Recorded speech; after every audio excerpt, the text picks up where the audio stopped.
HCU central యూనివర్సిటీకి సంబంధించి నిజానికి ఆ 400 ఎకరాలు స్టూడెంట్స్ అని వాళ్ళు అంటున్నారు, ప్రభుత్వాన్ని అని వీళ్ళు అంటున్నారు. అసలు ఆ ముచ్చట ఏంటిది అక్క? ముందుగా చెప్పాలి అంటే రేవంత్ రెడ్డి అనుకోకుండా సడన్ గా ముఖ్యమంత్రి అయ్యిండు. ముఖ్యమంత్రి అయిన తర్వాత కాంగ్రెస్ పార్టీ, నేను ఇప్పుడు కొత్తగా చెప్పేది కాదు, సంవత్సరాల నుంచి కాంగ్రెస్ పార్టీ అంటేనే స్కామ్ గ్రెస్. వాళ్ళు స్కాములు చేస్తేనే వాళ్ళకి పొద్దులుతుంది. వాళ్ళు రావడం, కుర్చీలో కూర్చోవడం, ఏడికెళ్ళి ఏమి వస్తాయా, ఎన్ని కమిషన్లు తీసుకోవాలన్నది అలా క్యారెక్టర్ ప్రతి ఒక్కరిది. కాబట్టి ఆయన కుర్చీలో కూర్చోగానే ఆయన పరిశాన్ అయిపోయిండు. అరే ఖజానానే లేదు, వాళ్ళకెళ్ళి ఏమన్నా తిందాం, వాళ్ళకెళ్ళి వెనకేసుకుందాం, రాహుల్ గాంధీకి పంపిద్దామంటే ఖజానానే లేదు. మొత్తం ఉన్నదంతా కేసీఆర్ ఊడ్చుకొని పోయిండ్రు. నాకు ఖాళీ గిన్నెలు పెట్టిపోయిను, నేను ఏం చేయాలి? ఆయనకు పని అయితలేదు. హామీలో ఏమో పెద్ద పెద్ద హామీలు ఇచ్చిండు.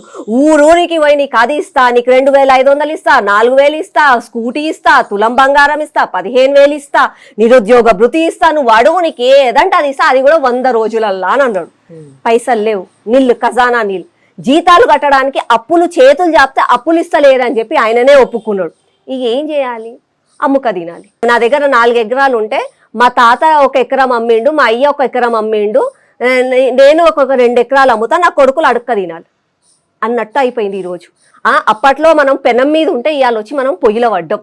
పెనంలోకి వెళ్ళి తీసి పొయ్యిలో పడ్డట్టు మన బతుకులైనవి. ఆయన దగ్గర డబ్బులు లేవు. రేపు రోడ్ వేయాలన్నా అవన్నీ దూరం సంగతి. కనీసం ఉద్యోగస్తులకు జీతాలు ఇవ్వాలంటే కూడా డబ్బులు వెళ్తలేవు. కాబట్టి భూముల మీద పడ్డాడు, కన్ను భూమి మీద పడ్డది. ఇవాళ కొత్తగా హెచ్సియు దగ్గరికి పోయి చెట్లని, అరే సరే నీకు డబ్బులు లేదంటే ఇవాళ కాకపోతే రేపన్నా మనం డబ్బులు సంపాదించుకుంటాం, కానీ పీల్చడానికి గాలి లేకపోతే ఏడికి పోతాం? ప్రకృతి లేకపోతే ఎట్లా? ప్రకృతి లేకపోతే ఏడ అంటే అందరం కలిసి హాస్పిటల్లో ఆక్సిజన్ ట్యాంకులు వేసుకొని తిరగాల రేపు? ఆల్రెడీ మొత్తం కాంక్రీట్ జంగల్ అయిపోయింది మన హైదరాబాద్ నగరం.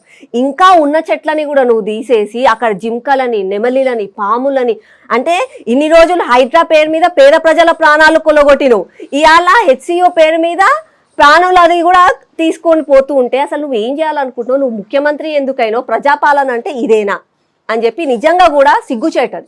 మన తెలంగాణకే సిగ్గుచేతు. మొత్తం నేషన్ వైడ్ గా అన్ని చెట్లు కొట్టేసిండ్రు అని చెప్పి నేషన్ వైడ్ గా పోయిందంటే నిజంగా కూడా రేవంత్ రెడ్డి గారికి సిగ్గుచేటు. ఇది ఇప్పటిది కాదు సమస్య. 2003లో ఎవరైతే చంద్రబాబు నాయుడు గారు, అదొక చిన్న కథ ఉన్నది కదా అక్క. నిజానికి అది నేను నిజంగా ఏమంటున్నా అంటే గవర్నమెంట్ డెవలప్మెంట్ చేయాలి, అభివృద్ధి అనేది జరగాలి. అభివృద్ధి సంక్షేమం రెండూ ఒక చెయ్యి కలుపుకొని ముందుకు సాగితేనే రాష్ట్రం బాగుపడుతుంది. మేము కూడా ఒప్పుకుంటాం దీనికి. మేము అభివృద్ధికి ఏ రోజు కూడా అడ్డుకాలేయం. కానీ అది ఒక అడవి, అది ఎంత మంచి జీవనోపాధి కలిగినది, దానివల్ల ఒక ఆక్సిజన్ ట్యాంక్ లాంటిది మన హైదరాబాద్కి. అది కాకుండా ఎడారిలల్లా లేకపోతే పనికిరాని భూములు, బంజరు భూములు చాలా ఉన్నాయి. మళ్ళీ అట్లాంటివి ఎందుకు నువ్వు తీసుకుంటలేవు? నీకు అదే కావాల్సి ఎందుకు వస్తుంది?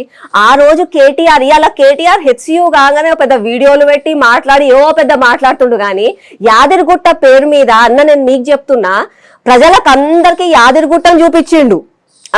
ప్రజలందరం యాదిరిగుట్టను చూసి అరే ఏమన్నా గుడి కట్టిండా నా యాదాద్రి నరసింహస్వామి అనుకున్నాం. చుట్టుపక్కల ఉన్న గుట్టలని ఖాళీ అయినాయి. అవునా కాదా? ఆ ఒక్క గుట్ట చూపించి చుట్టుపక్కల ఉన్న గుట్టలన్నీ రియల్ ఎస్టేట్ పేరు మీద ఇవాళ బంజర్ భూమి మారిపోయింది. ఒకప్పుడు మంచి పంటలు వండే భూమి ఇవాళ బంజర్ భూమి మారిపోతే అక్కడున్న కోతులు అవన్నీ సిటీలలోకి వస్తున్నాయి.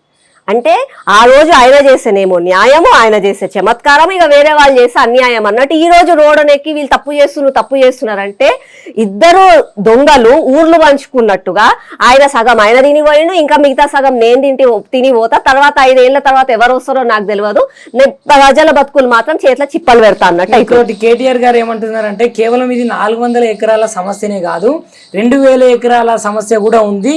కేవలం ఈ 400 ఎకరాలను అడ్డు పెట్టుకొని మిగతాదంతా అదే ఇప్పుడు కుప్పలు లాగితే డొంకంతా కలుగుతుంది అన్న విధంగానైతే చేస్తున్నారంట. మరి నిజానికి 400 ఎకరాలైనా ఇంకేమన్నా చేసే అవకాశం ఇట్లుందా?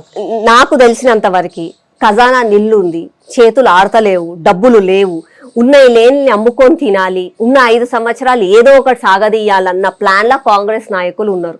ఇవాళ హెచ్సియు భూమియే కాదు, మీరు చూడండి దాని తర్వాత మన రాష్ట్రంలో ఎక్కడెక్కడైతే గవర్నమెంట్ భూములు ఉన్నాయో అన్నిట్లల్లో బుల్డోజర్లు పంపిస్తారు. ఎక్కడ కూడా మనకు సేఫ్టీ లేదు.